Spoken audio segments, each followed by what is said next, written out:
नमस्कार, आप देख रहे हैं सी न्यूज और मैं हूं ज्योति अरोड़ा। आइए नजर डालते हैं इस वक्त के न्यूज बुलेटिन पर। नशीले पदार्थों की तस्करी करने वाले तस्कर इन दिनों पुलिस से बचने के लिए लग्जरी वॉल्वो बसों का प्रयोग कर रहे हैं और ऐसा ही मामला भदोई से सामने आया है, जहां पुलिस ने आंध्र प्रदेश की एक लग्जरी वॉल्वो बस से 1.5 करोड़ की कीमत का 1410 किलो गांजा बरामद किया है। पुलिस ने बस में सवार 4 गांजा तस्करों को गिरफ्तार किया है और बरामद गांजा की ये बड़ी खेप उड़ीसा से आजमगढ़ भेजी जा रही थी। कुल 14 कुंतल 10 किलो जो करीब 47 बोरे में ये गांजा रखा हुआ था बरामद हुआ है। ये एक वोल्वो बस है, आंध्र प्रदेश का उस पर नंबर है। ये उड़ीसा से इन लोगों ने माल उठाया था इसको जो है, और इसको आजमगढ़ इनको डिलीवरी करनी थी। जिसको डिलीवरी करनी थी उसका भी नाम इनको मालूम नहीं है। ड्राइवर जो है पूछताछ में उसने ये बताया है कि के राजू आंध्र प्रदेश के रहने वाले हैं। जब ये आजमगढ़ पहुंच जाते तो वहाँ पे के राजू को फ़ोन मिलाते और इसके बाद फिर के राजू उससे बात करते तो वो आदमी वहाँ आके वो उसको जो है सामान को ले लेता। इसकी कीमत करीब 1,52,00,000 रुपए के आसपास बताई जा रही है। भदोई से सीनियर संवाददाता गिरीश पांडे की रिपोर्ट। समस्तीपुर जिले के हसनपुर प्रखंड के परियोजना पदाधिकारी के द्वारा लेखपाल को प्रताड़ित करने का मामला सामने आया है। हसनपुर प्रखंड अंतर्गत मराची उजागर पंचायत के रेवती रमन सिंह लेखपाल ने आरोप लगाते हुए बताया कि प्रखंड परियोजना पदाधिकारी के द्वारा परेशान करने के उद्देश्य से लगातार क्षेत्रों में भ्रमण कर कार्य करने का दबाव दिया जा रहा व अनावश्यक रूप से प्रत्येक दिन कार्यालय में भी उपस्थित होने को कहा जा रहा। कार्यालय में पहुंचने के बावजूद अनुपस्थित कर दिया जा रहा है और इन सब के पीछे परियोजना पदाधिकारी के द्वारा मुखिया एवं पंचायत सचिव का प्रशिक्षण कार्यक्रम विभाग के निर्देश अनुसार 2019 में किया गया था, जिसमें व्यय की गई राशि 5 से 6 हजार के बीच की गई थी, परंतु परियोजना पदाधिकारी के द्वारा 24 से 25 हजार दिखाया गया था तथा उन पर दबाव बनाकर पिता के नाम से भुगतान कर दिया गया। इसको लेकर वरीय अधिकारी को भी सूचित किया गया, लेकिन कोई कार्यवाही नहीं की गई। तो ये क्या समस्या है आपको, क्यों परेशान हैं आप? मैं मराठी उजागर में अकाउंटेंट पद पे हूँ।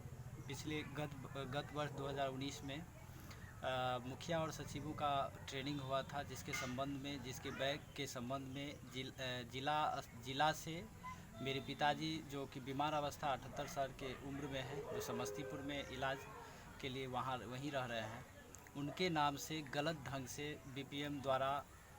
बीपीएम सुश्री प्रियंका भारती के द्वारा जो है सो मानसिक दबाव बनाते हुए मेरे पिताजी के नाम से चेक काट दिया गया। और जब चेक चूँकि डिफरेंस बैंक के होने के कारण जो है सो भरने में टाइम लग रहा था, तो वो मेरे साथ गलत दुर्भाव की भावना से मानसिक दबाव डाल के जो है सो प्रेशर डाला था कि हमको इनकेस किया जाए, जो कि मेरे अंदर आत्मा जो है सो यह कबूल नहीं कर पा रही थी। तो मैं इस चीज़ का विरोध किया, जिसके वजह से जो है सो मुझे तरह तरह की मानसिक दबाव दिया गया, जैसे कि प्रतिदिन कार्यालय आना, फिर भी वह जो है सो हमें अनुपस्थित कर देती थी।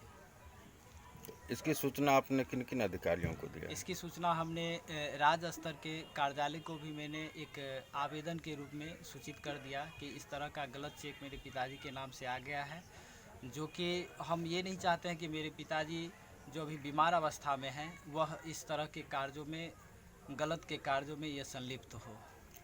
तो ये जो आपको मानसिक प्रताड़ना कर रहे हैं, तो इसके बारे में कहाँ कहाँ सूचना दिए हैं आप? इसकी सूचना मैंने लेबर कोर्ट में भी दिया है, चूँकि मेरी जो सुश्री प्रियंका भारती जो हसनपुर के प्रखंड परियोजना प्रबंधक हैं, ऐसी मनोदशा मेरी बना दी है कि मैं आत्महत्या के लिए भी प्रेरित हो रहा हूँ। ठीक है, कभी मन ऐसा करता है कि मैं या तो नौकरी छोड़ दूँ या आत्महत्या कर लूँ, चूँकि उनके द्वारा बार बार ये इनकेस करने की सवाल, मैंने पैसा देने की सवाल किया जाता है कि आप तो पैसा दे दीजिए या तो हम स्त्री होने का वो बार बार जो है हमको धमकी दे रही है। क्या नाम है आपका? मेरा नाम रेवती रमन सिंह, अकाउंटेंट मराठी उजागर। जी, मराठी उजागर पंचायत के लेखापाल रेवती रमन सिंह आप पे आरोप लगाया कि आप मानसिक रूप उसको प्रताड़ित करते हैं, जिस कारण वह आत्महत्या करने को लेकर जिलाधिकारी और प्रखंड विकास पदाधिकारी को पत्र लिखा है। क्या सच्चाई है इसमें? उन्होंने जो पत्र लिखा है मानसिक उत्पीड़न ऐसा कुछ भी नहीं है। और एक फीमेल एम्प्लॉय हो के ऐसा वो पॉसिबल ही नहीं है कि यहाँ का लोकल निवासी हो बगल का उसको कोई मेंटल हरासमेंट कर सकता हो। वो उनको अगर टाइमली ऑफिस आने के लिए बोला जाए, टाइम पे जो भी वर्क है करके सही से सही रिपोर्ट करने के लिए दिया जाए, वो भी वो नहीं करते हैं। और जब उनको स्पष्टीकरण दिया गया तो वो मेंटल हरासमेंट का आरोप लगाते हैं।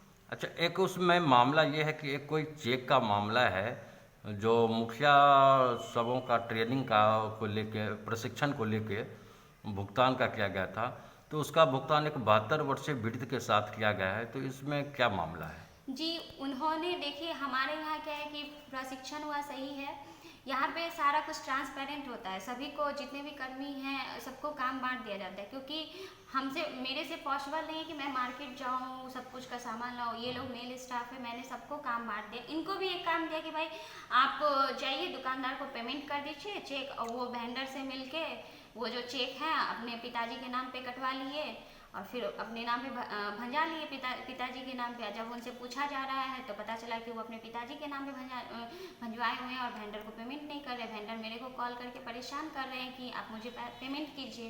जब सारा सच्चाई पता किया गया तो वो अपने पिताजी के नाम पे भंजाए हुए हैं चेक, और उसी दिन तो वो बोला कि मेरे पिताजी के नाम से चेक दिया गया था, जिसके विरुद्ध हमने बलि पदाधिकारी को आवेदन भी दिया था। ऐसा कुछ भी नहीं है, वो वेंडर से मिल के, अब मैंने कहा कि आप वेंडर का अकाउंट नंबर ये लेके आइए, मेरा एक ट्रस्ट है, हम यहाँ पे काम करते तो हमको सारे कर्मी को लेके चलना पड़ेगा और ट्रस्ट एक बिल्डअप करना पड़ेगा। क्या नाम हो आपका? जी, मेरा प्रियंका भारती नाम है। कौन पोस्ट पे हैं आप? हाँ, ब्लॉक प्रोजेक्ट मैनेजर। समस्तीपुर से सीनियर संवाददाता गौतम कुमार सिंह की रिपोर्ट। उत्तर प्रदेश बिजनौर के नूरपुर नगर के वरिष्ठ व्यापारी गायत्री ट्रेडर्स के स्वामी ग्राम हसुपुरा के रहने वाले महेंद्र जोशी को शुगर बढ़ने के चलते 3 दिन पूर्व मुरादाबाद के साईं हॉस्पिटल में भर्ती कराया गया था और उपचार के दौरान हॉस्पिटल प्रशासन ने सभी मरीजों का कोरोना टेस्ट कराया, जिसमें वहां पर उनका कोरोना टेस्ट कराया गया, जिससे वह पॉजिटिव आए और कल ही उनको तीर्थकर मेडिकल कॉलेज मुरादाबाद में रेफर कर दिया गया है। बिजनौर से सीनियर संवाददाता रविंद्र कुमार की रिपोर्ट। उत्तर प्रदेश के बिजनौर के धामपुर में गैस एजेंसी दिलाने के नाम पर अशोक कटारिया परिवहन मंत्री बनकर एक ठग ने फोन पर तहसीलदार धामपुर के पूरे 1.25 लाख रुपए ठगी के शिकार हो गए। जब तक तहसीलदार को ठग की असलियत का पता चला तब तक ठग के खाते में 1.25 लाख रुपए उड़ गए थे। जांच पड़ताल में आखिर पुलिस ने आरोपी ठग को कई महीने बाद गिरफ्तार कर लिया है और मामले का कोतवाली धामपुर पुलिस ने आज खुलासा कर दिया है। पुलिस ने आरोपी के कब्जे से ठगी की गई धनराशि भी बरामद करने का दावा किया है। लेना है या उसका लेना है, पेट्रोल पंप लेना है तो मेरे अकाउंट में पैसा डाल दिया। उन्होंने पैसा डाल दिया। जब ये और पैसे की बार बार मांग करता रहा तो मैं शक हुआ तहसीलदार रमेश चंद्र कि भाई तो कुछ गड़बड़ है। फिर उन्होंने मंत्री जी के पास गए। मंत्री जी कहा मेरा क्या मतलब है, तुम यहाँ लोकल में हो, मेरे पास सीधे आ जाते थे, इस तरीके क्या बात है। तो फिर 17 मई को रमेश चंद्र चौहान की तहरीर पर एक मुकदमा यहाँ थाना धामपुर में कायम हुआ। उसमें जो विवेचना की गई तो विवेचना से जब इसका मोबाइल नंबर था उससे पता चला, इसकी आईडी से पता चला तो ये जो है त्रिलोकी पुत्र राजकिशोर निवासी मानीपुर थाना सूरपुरा भिंड के रहने वाले हैं। आज इनको पुलिस द्वारा थाना धामपुर पुलिस द्वारा गिरफ्तार किया गया। अब ये जेल लेके जा रहे हैं। बिजनौर से सीनियर संवाददाता रविंद्र कुमार की रिपोर्ट। उत्तर प्रदेश के जनपद मुरादाबाद के कुंदरकी इलाके में सैकड़ों ग्रामीण बिजली विभाग की घोर लापरवाही का खामियाजा पिछले 1 हफ्ते से भुगतने को मजबूर हैं। भीषण गर्मी है, बरसात है, पर बिजली नहीं है। का ये ट्रांसफार्मर ख़राब है जिससे गांव वालों को बहुत ज़्यादा परेशानी है बिजली न आने की वजह से। और इस ट्रांसफार्मर पे कम से कम आधे गांव का लोड है। हमारे गांव में लगभग 300 कनेक्शन है। इस गांव में 4 ट्रांसफार्मर और हैं, तो 150 कनेक्शन उन चारों पर हैं और इस अकेले पर 150 कनेक्शन है। ज़्यादा कनेक्शन होने की वजह से ये लोड तान नहीं पा रहा है, उसकी वजह से ये बार बार फूक रहा है। इससे पीछे भी कई बार फूक चुका है ये, तो बदल गया। लेकिन इस बार अब अधिकारियों से इसकी शिकायत की गई, टोल फ्री नंबर पर कंप्लेंटें की गई, लेकिन कोई भी संतोषजनक ना तो जवाब मिला है और ना किसी अधिकारी ने यहाँ आके देखा है। जिस हिसाब से बात हुई तो वो 15-20 दिन के लिए कह रहे हैं कि 15-20 दिन लगेंगे इसको बदलने के लिए। कब से खराब है? इसे 1 सप्ताह हो गया। 3-4 दिन इसके जो प्राइवेट हैं लाइनमैन वो आए, उन्होंने तार जोड़े, जैसी तार जोड़ते थे बिजली आती थी और भाग जाती थी। तो उन्होंने फिर बताया, बोले ये ट्रांसफार्मर चल नहीं पाएगा, ये डैमेज हो गया है। जैसा 15 दिन, अब कल से और 15 दिन आगे की मांग रहे हैं। मुरादाबाद से सीनियर संवाददाता मोहम्मद जावेद की रिपोर्ट। जुन्नारदेव तहसील के नवे गांव में यूरिया खाद कालाबाजारी करने वाले व्यापारियों पर ब्लॉक कृषि अधिकारी के द्वारा किसानों के कहने पर की गई कार्यवाही। पाया गया जो उनके द्वारा बताया गया कि माह मार्च में उन्होंने लिया था। क्योंकि ये इतने महीनों से भंडारण करके रखना, ये कालाबाजारी को ही एक इनका स्पष्ट उद्देश्य था। इसी प्रकार यहाँ पर एक अन्य विक्रेता जगदीश साहू, रघुवीर साहू करके हैं, उनके यहाँ भी 308 बोरी पाई गई है। इन दोनों का जितना भी यूरिया यहाँ रखा गया था उनको सील कर दिया है विभाग द्वारा। अब आगे कलेक्टर साहब से अनुमति लेकर इसको निर्धारित दर पर किसानों को विभाग के समक्ष वितरण कराया जाएगा। इनकी क्या कार्रवाई होगी सर? इनके ऊपर अभी तत्काल इनके लाइसेंस निलंबित किए जाएंगे, इनसे स्पष्टीकरण पूछा जाएगा। यदि संतोषजनक नहीं हुआ तो इनका जो लाइसेंस विभाग ने जारी किया है उसे निरस्त किया जाएगा। फिर ये भविष्य में उर्वरक का व्यापार नहीं कर पाएंगे।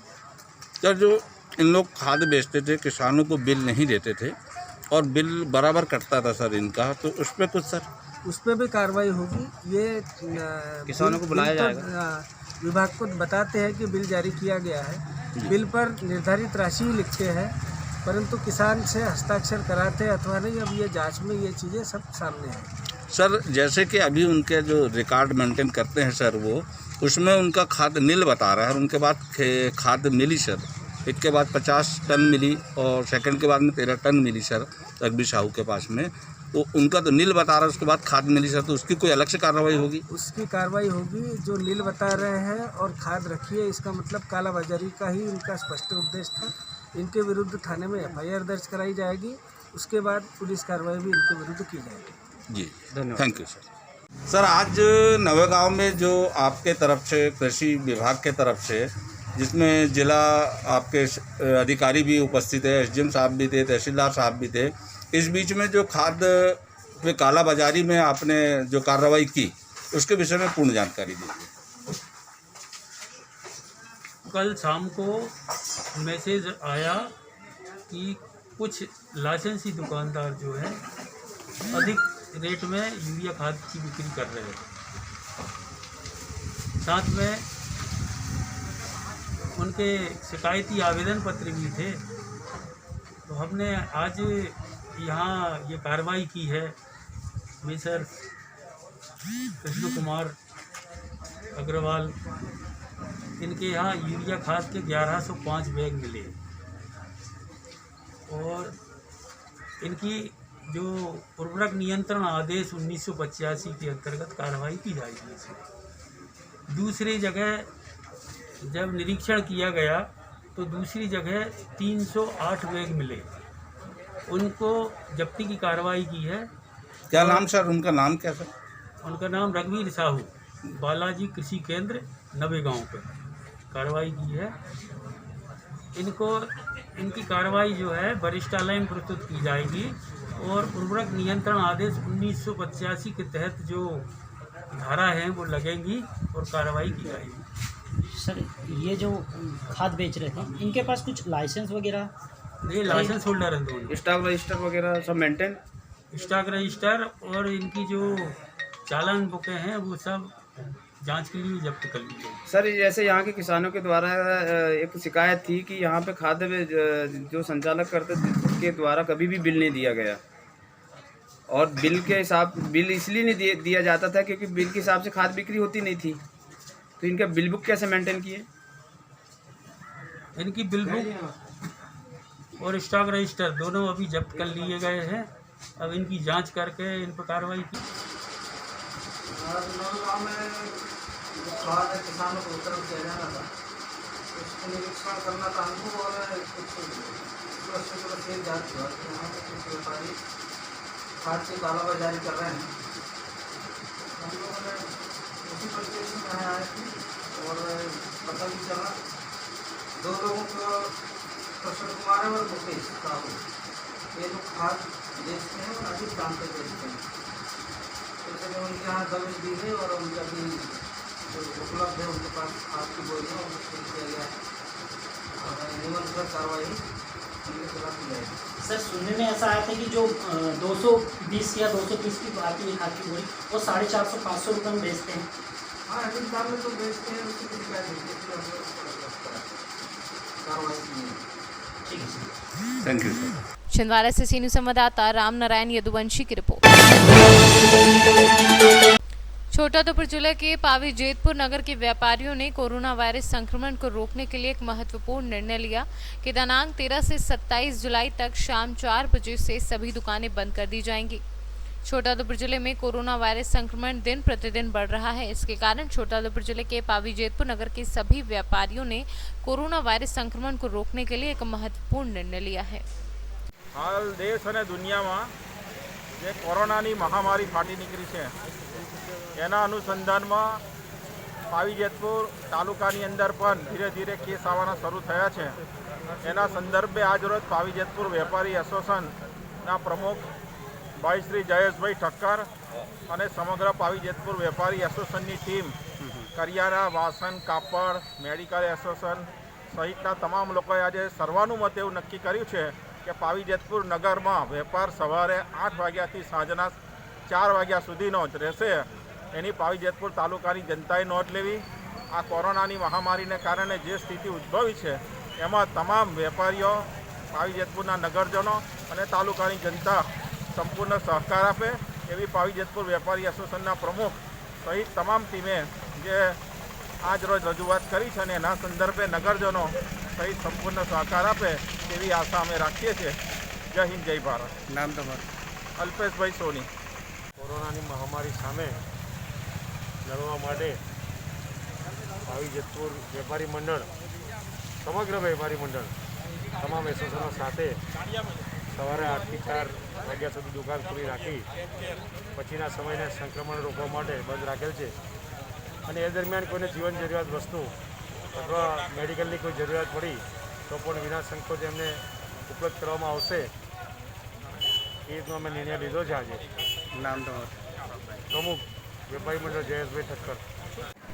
અત્રે પાવી જેતપુરના વેપારી મંડળ તેમજ અન્ય મંડળ, સુવર્ણકાર મંડળ, કાપડ વેપારી મંડળ તેમજ દરેક મંડળો તેમજ પાવી જેતપુર મેડિકલ એસોસિએશન દરેક લોકોએ અત્યારે દેશમાં આવી પડેલ કોરોનાની મહામારીના સંદર્ભમાં સંક્રમણને અટકાવવા માટે પાવી જેતપુરના તમામ વેપારી મંડળોએ સવારના 8 થી સાંજના 4 વાગ્યા સુધી દુકાનો ખુલ્લી રાખશે તેમજ દવાખાના ખુલ્લા રાખશે।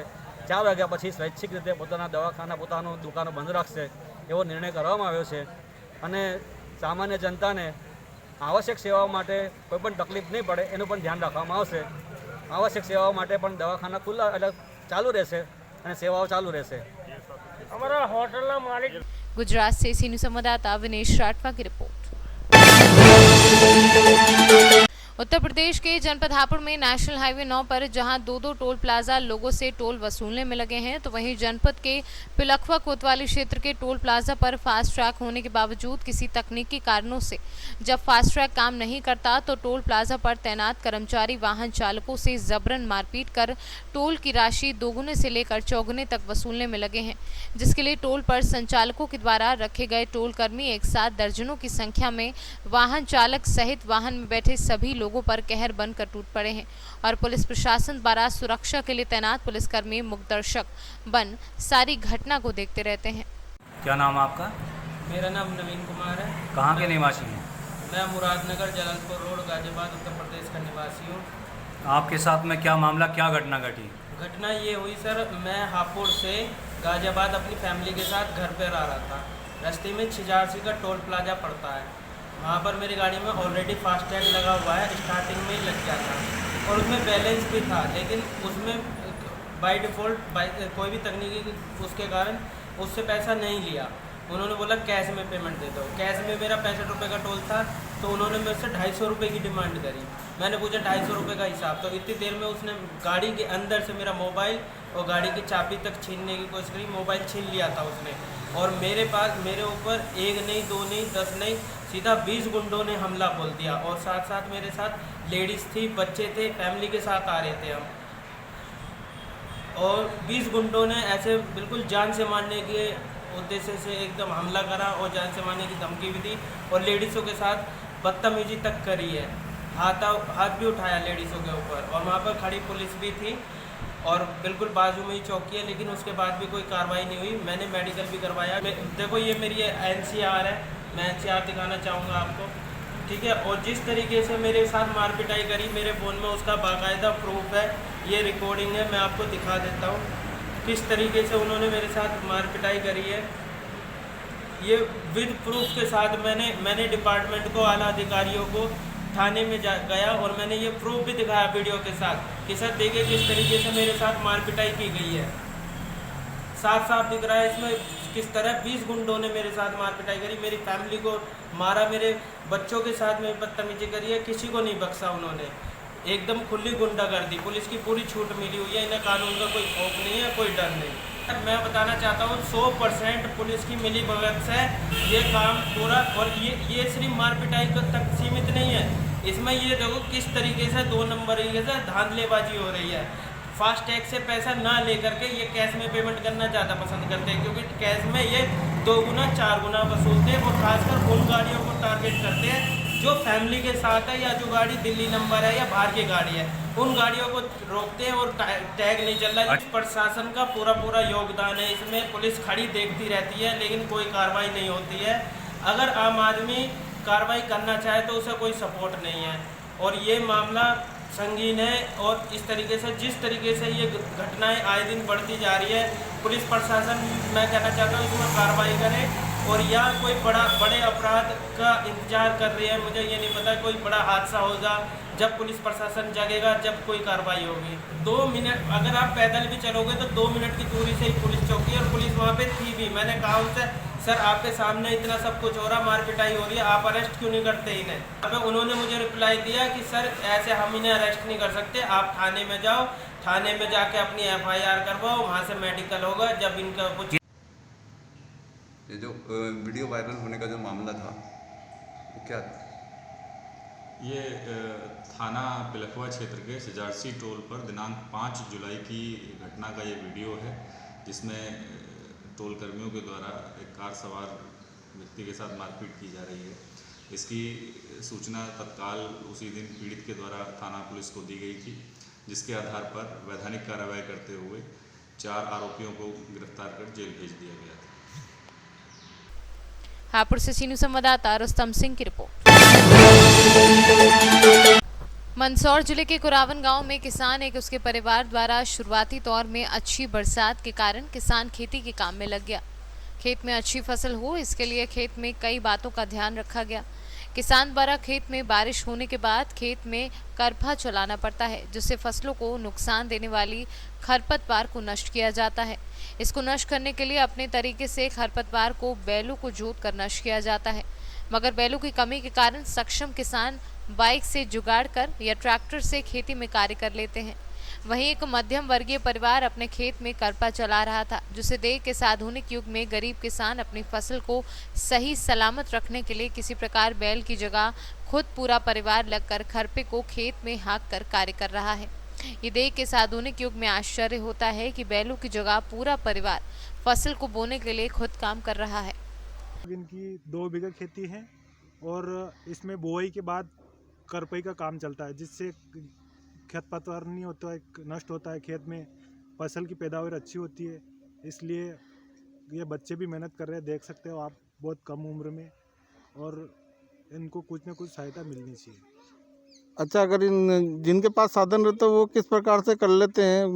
वो ट्रैक्टर से भी करते हैं बहुत सारे, और बाइक को जुगाड़ बना रखे बाइक के ऊपर, उससे भी करते हैं, बैलों से भी करते हैं। बेल नहीं होने के कारण गायें तो लोगों ने इधर छोड़ दी, आवारा टाइप पशु। कम से कम प्रत्येक किसान के घर में मेरा तो यही कहना है कि जिस किसान के पास गाय नहीं उसको गरीबी रेखा से निष्कासित कर देना चाहिए। जिस आदमी गाय को पालन करता है उसी के गरीबी रेखा को ऊपर होना चाहिए। सरकार से ही निवेदन है, और आपके माध्यम से, आपके चैनल के माध्यम से भी यही कहना चाहता हूँ कि जिस परिवार के घर में अगर गाय नहीं है उसको गरीबी रेखा के नीचे रहने का कोई अधिकार नहीं है, क्योंकि गरीब लोग सब आजकल सेटिंग से कूपन बना लेते हैं और जो वास्तविक में गरीब है उसको लाभ नहीं मिलता है। कम से कम उस व्यक्ति को जो वास्तव में गरीब है उसको लाभ मिलना चाहिए। आपका? दशरथ जी नाम है। अच्छा, दशरथ जी, कौन सा गांव है ये? कुरावन गांव है सर। अच्छा, ये बताइए, अब आप जी अभी खेती का कार्य कर रहे थे, ये किस प्रकार से कर रहे थे? ये सर ये ऐसे काम कर रहे हैं, हम आपस में घर के मिल के करते हैं सर। ऐसा क्यों करना पड़ रहा आपको? ये सर वो जानवर पशु नहीं है नहीं, बैल, पहले बैल से खेती करते थे सर, अभी वो बैल नहीं है इसलिए हम आपस में घर के कर लेते हैं। कितना समय लगता है इसको कार्य करने में? सर 2-4 दिन तो लगते हैं। लगभग कितना हो जाता है कार्य? बस ये घर का कर लेते हैं हम तो। कितनी खेती, मतलब कितना कर लेते हो आप? ये 2-3 बीघा का। अच्छा, क्या बोलते हैं इसको? इसको करपना करना। करप। मंदसौर से कैमरा पर्सन मुकेश नील के साथ महेश अरोरा की रिपोर्ट। प्रयागराज में लॉकडाउन को लेकर प्रयागराज पुलिस द्वारा की गई तैयारियों व कार्यवाही के संबंध में वरिष्ठ पुलिस अधीक्षक द्वारा दी गया वक्तव्य। 55 घंटे का लगाया गया है, उसके दौरान कितने जगह पिकेट्स पुलिस की क्या तैयारियां हैं, और अब तक जो दूसरा दिन है आज पुलिस ने कितने लोगों को कार्रवाई की है, कितने लोगों को पाबंद किया और कितनी फोर्सेस डिप्लॉयमेंट है। लॉकडाउन का ये जो अभी अनाउंसमेंट हुआ है इसमें पुलिस की पूरी तैयारी है। असल में प्रायः ऐसा देखने में आ रहा था पिछले कुछ समय में कि लोग लॉकडाउन के नियमों का या सोशल डिस्टेंसिंग के नियमों का, मास्क पहनने वाले दिशा निर्देश का पूरी तरह पालन नहीं कर रहे हैं। इसके चलते पुलिस लगातार लोगों को अवेयर कर रही थी, लेकिन फिर भी देखने में आ रहा था कि गंभीरता लोगों में कम हुई है। तो अब इस लॉकडाउन में पुलिस ने सघन अभियान चालू किया है। करीब 212 नाकों पर हमने बैरियर लगाए हैं, जहां हम सघन चेकिंग कर रहे हैं। अति आवश्यक कार्य से ही लोग निकलें तो ठीक है, अन्यथा अगर बिना बात के लोग घूमते हुए पाए जाते हैं तो उन पर 188 आईपीसी के तहत मुकदमा कायम कराया जाता है। इसी तरह बिना मास्क के अगर लोग जाते हैं तो उन पर उचित वैधानिक कार्रवाई की जाती है। तो 2 तरह की पॉलिसी हमने अपनाई। एक तो सबसे पहले हम लोगों को अवेयर कर रहे हैं, अभी भी इस चीज़ के लिए लगातार अभियान चल रहा है। पब्लिक एड्रेस सिस्टम के माध्यम से तमाम जो मुख्य चौराहे हैं उन पर हम ये लगातार अनाउंसमेंट करवा रहे हैं कि शासन के क्या दिशा निर्देश हैं और पब्लिक को किन नियमों का, किन दिशा निर्देशों का पालन करना है। अगर उसका पालन नहीं करते तो हमारी तरफ से क्या वैधानिक कार्रवाई की जाएगी, इसके बारे में भी हम लोगों को लगातार सचेत कर रहे हैं। जो लोग इसका उल्लंघन करते पाए जाते हैं उन पर कड़ी कार्रवाई की जा रही है। कल पहले दिन तकरीबन 5000 लोगों पर हमने मुकदमा कायम किया जिन्होंने फेस मास्क नहीं लगाया हुआ था, उनको लगाना चाहिए था। तो इस तरह से पुलिस लगातार कड़ी कार्रवाई कर रही है। लोगों से मेरी अपील है कि शासन प्रशासन की तरफ से जो भी दिशा निर्देश आए हैं उनका पूरी तरह पालन करें। ये उनकी अपनी सुरक्षा के लिए, उनके अपनों की सुरक्षा के लिए। हमें किसी खिलाफ कार्रवाई करने में कोई प्रसन्नता नहीं होती। जो समाज के हित में है वही कार्रवाई हम करना चाहते हैं। तो आपके माध्यम से मेरा जनता से भी ये अपील है, ये निवेदन है कि कृपया सारे दिशा निर्देशों का पालन करें। प्रयागराज से सीनियर संवाददाता सत्यम शुक्ला की रिपोर्ट। इस वक्त के न्यूज बुलेटिन में फिलहाल इतना ही। देश और दुनिया की तमाम बड़ी खबरों के लिए आप देखते रहिए सी न्यूज। हर खबर आपके साथ, आपके हाथ।